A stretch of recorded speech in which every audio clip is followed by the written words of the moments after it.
Lieutenant Commander Sarah Chen had always been different from other pilots. While her fellow aviators boasted about their kills and decorated their lockers with photos of explosions, Sarah kept her achievements quiet. Her record spoke for itself. 47 successful missions over enemy territory, 12 confirmed air-to-air victories, and 0 losses under her command. But it was her unusual call sign that made people curious. The morning sun cast long shadows across the flight deck of the USS Theodore Roosevelt as Sarah performed her pre-flight inspection. Her FA-18 Super Hornet gleamed in the early light, every surface meticulously maintained. The deck crew watched her work with a mixture of respect and wariness.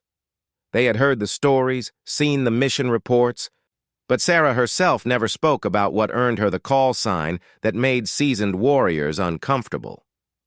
"Chen, you're up for cap in 20, called out Commander Brooks, the Air Wing commander, as he approached with a clipboard. Combat air patrol was routine work, but in these waters near the South China Sea, routine could turn deadly without warning. "Roger that, sir," Sarah replied, continuing her inspection without looking up. She checked every rivet, every panel, every system with the thoroughness that had kept her alive through missions that claimed other pilots. Her movements were precise, methodical, almost ritualistic. As Sarah climbed into her cockpit, the familiar weight of her flight gear settled around her like armor. She had flown over 300 carrier launches, but each one still sent adrenaline through her veins. The catapult launch was violent and sudden, 0 to 150 miles per hour in 3 seconds. But Sarah had learned to find calm in the chaos. High above the Pacific, Sarah's radar picked up an unusual formation. 3 aircraft flying in tight formation, heading directly toward the carrier group. Their transponders showed friendly signals, but something felt wrong. In her years of flying, Sarah had developed an instinct for danger that went beyond what instruments could tell her. "Control, this is Viper 77. I have 3 aircraft inbound, bearing 270. Transponders show friendly, but flight pattern is irregular," Sarah reported, her voice steady and professional. "Copy that, Viper 77. We show the same." "Maintain course and monitor," came the response from the ship. But Sarah was already adjusting her position, climbing to gain altitude advantage while keeping the unknown aircraft in sight. Years of combat had taught her that survival often depended on those split-second decisions that happened before the shooting started. The lead aircraft broke formation suddenly, diving toward the carrier group below. Sarah's training kicked in automatically. She pushed her throttles forward and rolled into an intercept course. As she closed the distance, she could see the aircraft clearly now, enemy fighters that had somehow spoofed friendly identification signals. "Control, Viper 77. Bandits inbound. Repeat, bandits inbound. Engaging now," Sarah transmitted as she armed her weapon systems. The enemy pilot was skilled, pulling his aircraft into a climbing turn that would have shaken off most pursuers. But Sarah had fought this type of aircraft before, knew its limitations and capabilities. She anticipated his next move and positioned herself perfectly for a shot. The missile left her aircraft with a whoosh of flame and smoke. Sarah watched its trail arc through the sky, tracking perfectly toward its target. The explosion was brief but decisive. The enemy aircraft tumbled toward the ocean, its pilot ejecting at the last moment. The second enemy fighter tried to engage Sarah directly, but she was already moving, pulling her aircraft through a series of high-G maneuvers that pushed the limits of both machine and pilot. Her vision grayed at the edges as the forces pressed down on her, but she maintained focus on the tactical situation. Sarah's wingman, Lieutenant Rodriguez, had finally caught up and engaged the third enemy aircraft. But the second fighter was still hunting for Sarah, and this pilot was better than the first. He managed to get a missile lock, and Sarah heard the deadly tone in her headphones. She dove toward the ocean, pulling every defensive maneuver she knew. Chaff and flares erupted from her aircraft as she twisted through the sky. The enemy missile passed so close she could see it through her canopy. But Sarah was already reversing, climbing back toward her attacker with her own weapons ready. This time, the shot was closer, almost point-blank range in aerial terms. The enemy pilot tried to evade, but Sarah had positioned herself perfectly. Her cannon rounds walked across his aircraft's wing, then fuselage. She watched pieces break away before the aircraft rolled over and began its final dive toward the ocean. As Sarah formed back up with Rodriguez, she could hear the excitement in his voice over the radio. 2 confirmed kills in less than 10 minutes was exceptional by any standard. But Sarah felt no excitement, only the professional satisfaction of a job completed successfully. "Outstanding work, Viper 77, came the call from the ship. "Return to base for debrief." During the flight back to the carrier, Rodriguez kept trying to engage Sarah in conversation about the engagement. He wanted to replay every moment, analyze every decision, celebrate their victory. But Sarah remained quiet, focused on the routine of bringing her aircraft safely back to the ship. The landing was perfect, as always. Sarah caught the 3-wire and felt the familiar jolt as the arresting cable brought her aircraft to a stop. As she climbed out of her cockpit, she could see the deck crew looking at her with new respect. Word of the engagement had already spread throughout the ship, but Sarah simply collected her gear and headed below decks for the intelligence debrief. She answered every question precisely and factually, providing details that would help other pilots if they faced similar situations. When asked about her tactics, she explained her decisions in clinical terms, without emotion or boasting. Later that evening, as Sarah sat in the wardroom reviewing flight manuals, she overheard 2 junior pilots talking about the mission. They speculated about her call sign, about the rumors they had heard. One claimed she had never lost a wingman. Another insisted she had shot down more enemy aircraft than anyone admitted. Sarah ignored their conversation and continued reading. She had learned long ago that reputation was less important than competence, that survival depended on constant preparation and absolute focus. The call sign they whispered about was earned through experiences she preferred not to remember, decisions that had saved lives but haunted her dreams. Tomorrow would bring another mission, another opportunity to protect her fellow aviators and complete the objectives assigned to her. Sarah would be ready, as she always was, carrying the weight of her reputation and the responsibility that came with her unusual call sign. The deck around her buzzed with activity as the ship prepared for whatever challenges lay ahead in these dangerous waters. 3 weeks later, the Theodore Roosevelt received new orders that would take them into even more dangerous waters. Intelligence reports indicated a major enemy naval exercise was planned, with their most advanced aircraft and ships participating. The mission would require the carrier group to penetrate deep into contested airspace to gather critical intelligence. Sarah found herself assigned to lead a 4-ship formation on what everyone knew would be the most dangerous mission of the deployment.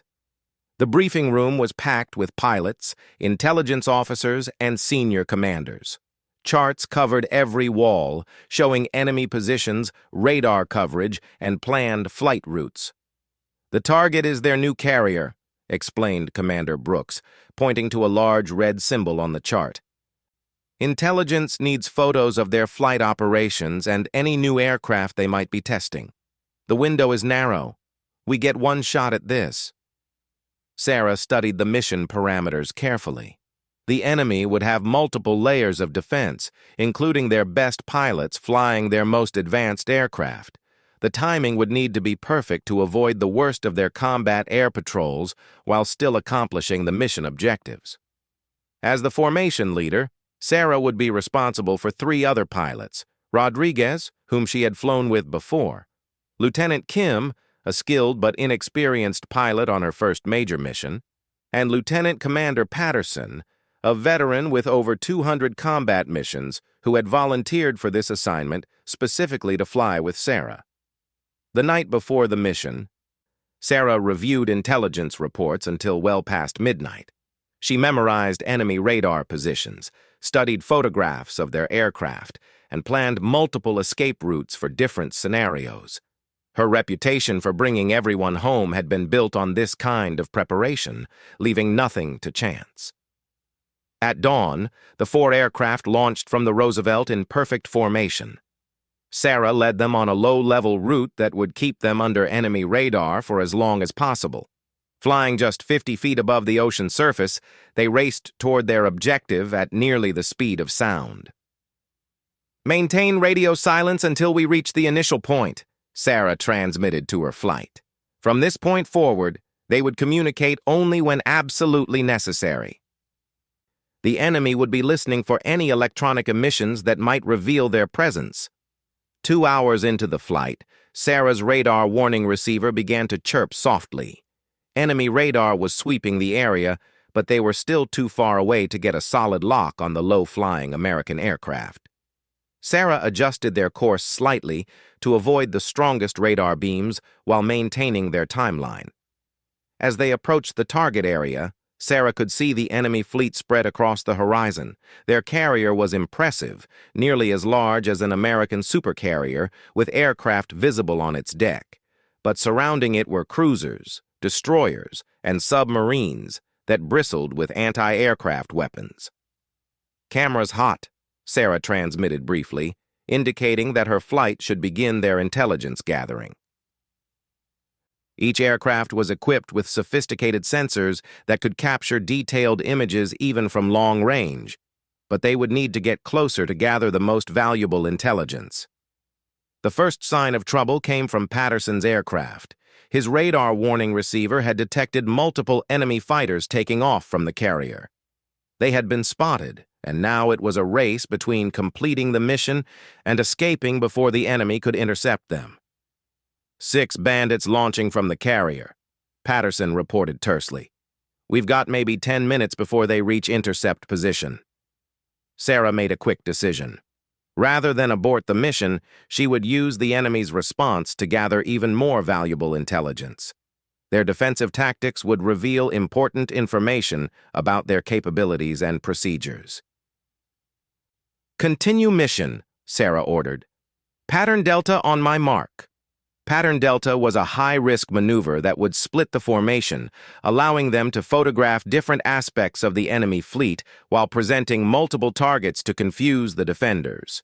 It was dangerous, but it would maximize their intelligence gathering in the limited time available. Kim, flying her first major mission, executed the maneuver flawlessly despite the pressure. Rodriguez and Patterson spread out to cover different sectors of the enemy fleet. Sarah herself headed directly toward the carrier, determined to get close-up photographs of any new aircraft on the deck. The enemy fighters were closing fast, but Sarah's flight was already turning toward home, their cameras full of valuable intelligence. The escape would be the most dangerous part of the mission, as the enemy pilots would try to catch them before they could reach the safety of their own air defense envelope. Sarah checked her fuel and calculated distances carefully. They would have enough to make it back, but only if they could avoid a prolonged engagement with the pursuing enemy fighters.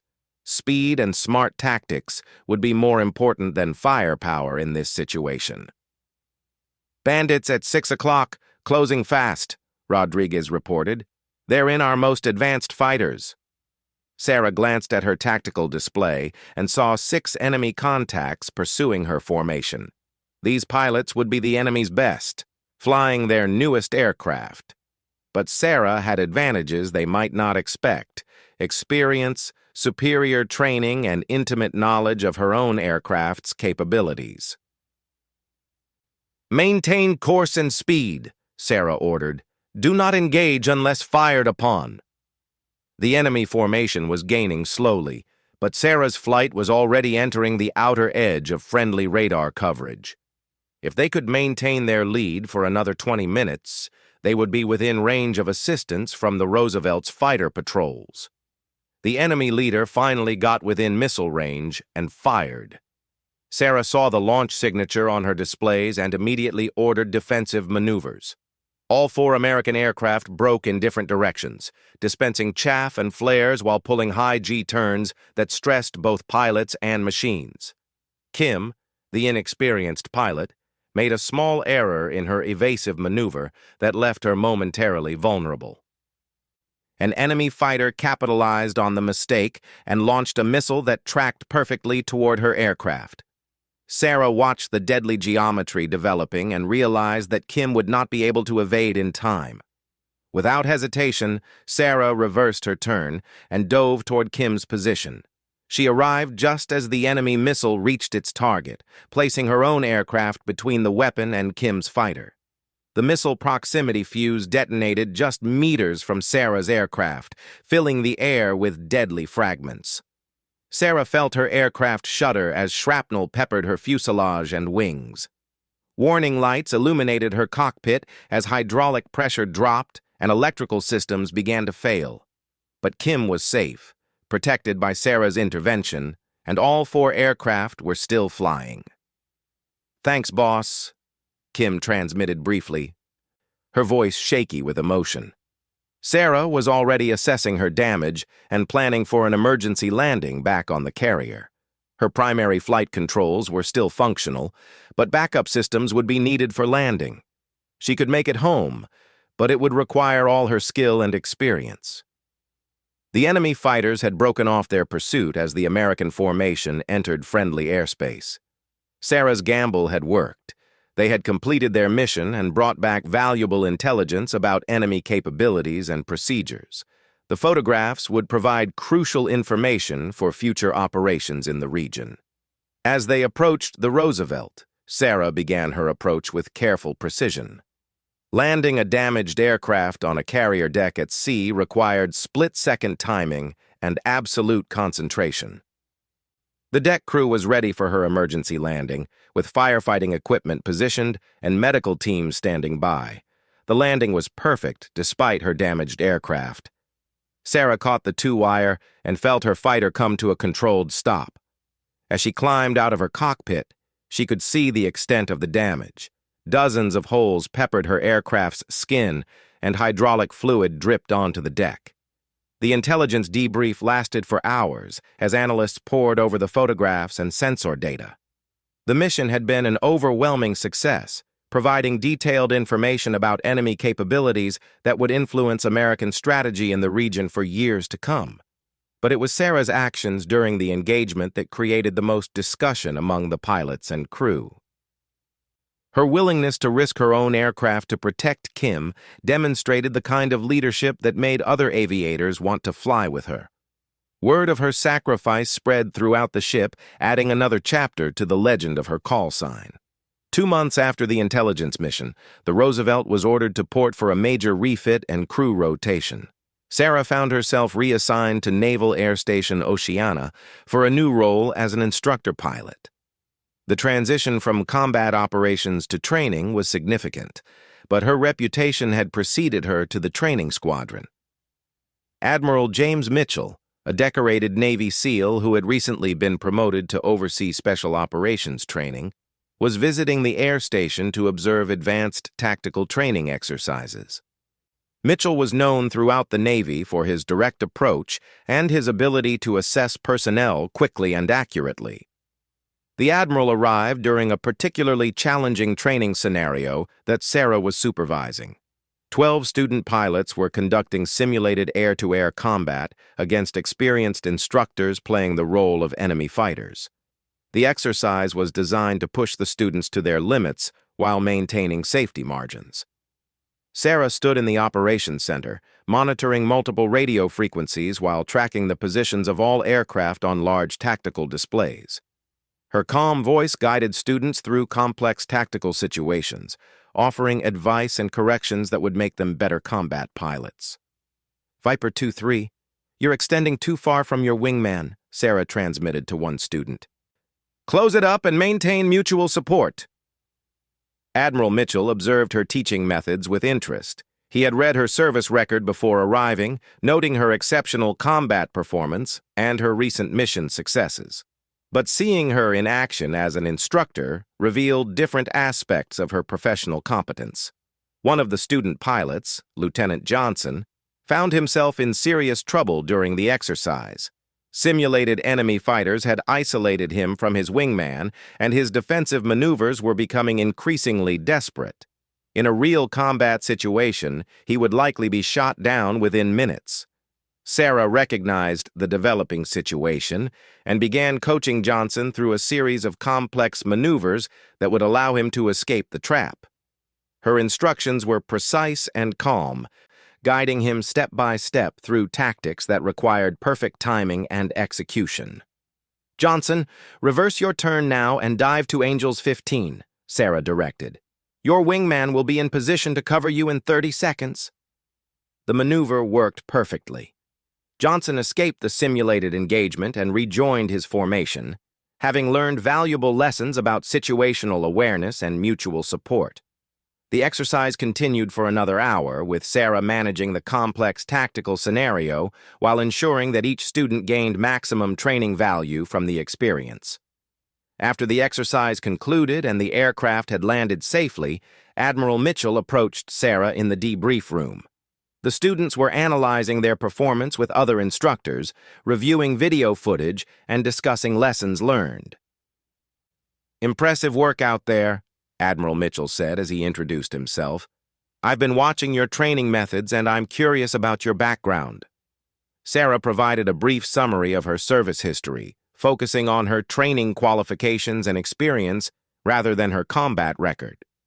She had learned that discussing her achievements often made others uncomfortable, so she preferred to let her work speak for itself.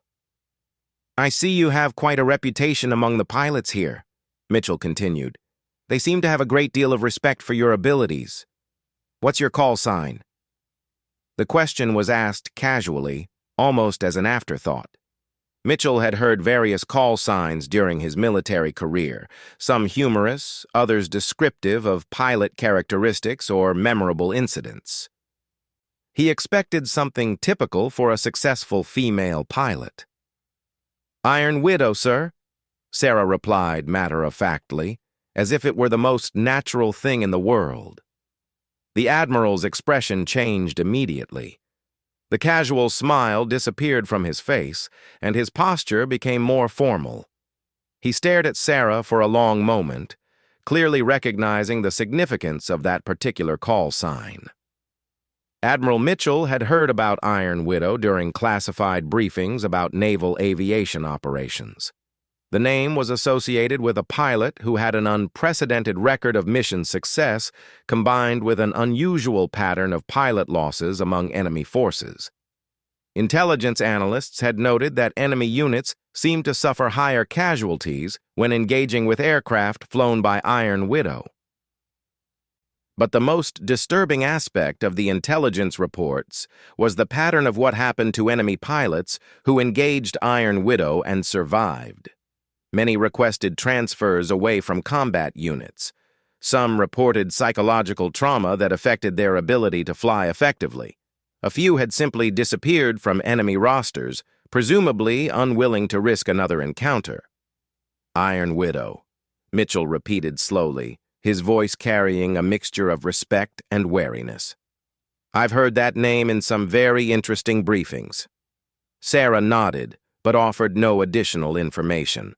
She had learned that discussing the origins of her call sign often led to uncomfortable questions about specific missions and engagements that remained classified. The name had been earned through a series of incidents that she preferred not to relive. The call sign had originated during her second combat deployment, when she had been forced to engage multiple enemy aircraft while her wingman dealt with mechanical problems. The engagement had lasted nearly 20 minutes, an eternity in aerial combat, and resulted in 4 confirmed enemy kills. But it was what happened afterward that gave her the nickname. Intelligence reports later revealed that the enemy pilots she had engaged were all married men with families. Their deaths had left behind what amounted to a squadron of military widows, women who had lost their husbands to a single American pilot in one engagement. The enemy propaganda machine had tried to use this fact to demonize American forces, but the name stuck among both sides. The iron part had been added later. after Sarah demonstrated an apparent immunity to the psychological effects of combat that affected many pilots.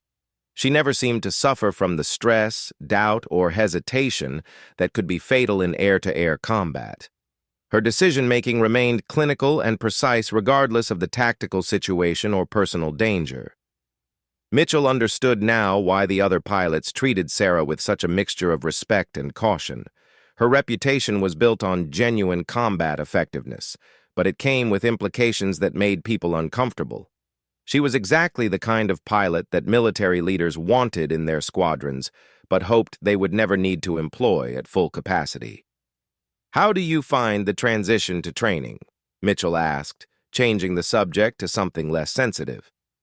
Sarah explained that she enjoyed working with student pilots, helping them develop the skills and judgment that would keep them alive in combat.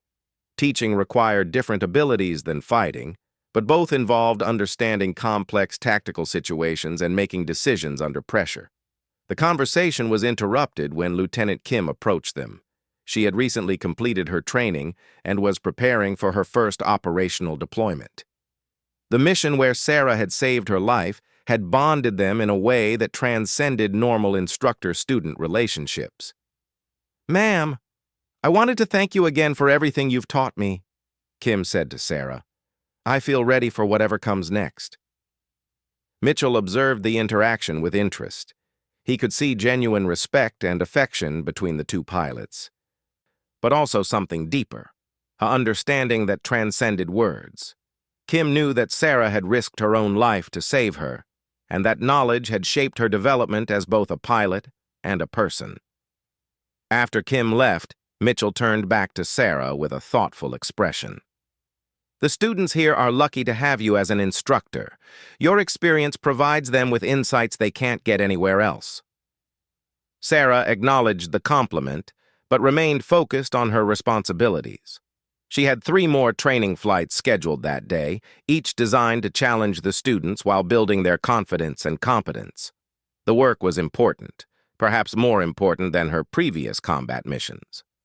As Admiral Mitchell prepared to leave the air station, he reflected on his encounter with Iron Widow. He had met many exceptional military personnel during his career, but Sarah represented something unique. A warrior who had mastered the most demanding aspects of combat while retaining the humanity necessary to teach others. The Admiral's report to his superiors would note that the Navy's training programs were producing exceptional pilots under the guidance of instructors like Sarah, but he would not mention her call sign or the reputation that came with it. Some things were better left in classified files and the whispered conversations of those who understood the true cost of military excellence. Sarah continued her work at the training squadron, shaping the next generation of naval aviators with the same precision and dedication that had made her legendary in combat. Her call sign remained a source of curiosity and speculation, but she focused on the future rather than the past, knowing that her greatest contribution to the Navy might be the pilots she trained rather than the missions she had flown.